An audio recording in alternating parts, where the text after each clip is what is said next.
Our next guest has been uncovering corruption and scandals in the Biden White House as a conservative journalist.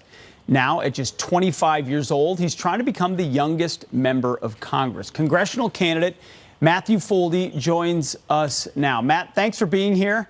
You're 25, you run for Congress. Why are you the right guy for the job? Well, thank you so much for having me. And look, I think we all realize that America is at a crossroads. And as a conservative investigative reporter, I was exposing that this is clearly the most corrupt administration of any of our lifetimes, and we need to get actual meaningful oversight here. And Democrats like my opponent, David Trone, have literally closed and locked their offices for 2.5 years. So we know that they're not going to actually fight for the American people and to expose the corruption that we see, whether it's in the Energy Department that I exposed, whether it's Chinese influence in the Commerce Department that I exposed, or simply that Democrats across the country are continuing to use COVID as an excuse to lock us out of the government that is supposed to be for the people. Matt, I didn't know that. More investigative reporting, investigative campaigning now.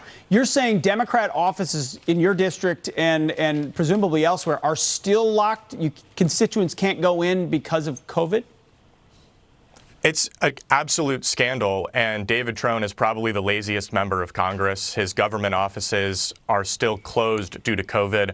When I kicked off my campaign, I did the David Trone closed office tour outside each and every one of his taxpayer-funded government offices, and I had Republicans, farmers, business owners, law enforcement with me saying, look, we need someone who's going to be a full-time representative, and that's what this election is about. You're right, I'll be the youngest member of Congress when we beat him together, but at the end of the day, the important thing here is this election is about David Trone's inexperience of delivering for the people of Maryland. And so now I'm 25, but I have the energy to do this job that he clearly doesn't have the interest to do.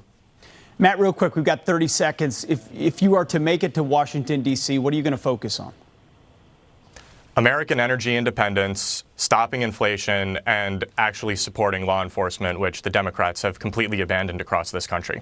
I know you're also a volunteer with the Rockville Volunteer Fire Department, so putting your money where your mouth is as well. Matthew Foldi, thanks a lot. Good luck. We appreciate it. Absolutely. Thank you so much for having me. You got it. All right. It's an exodus in the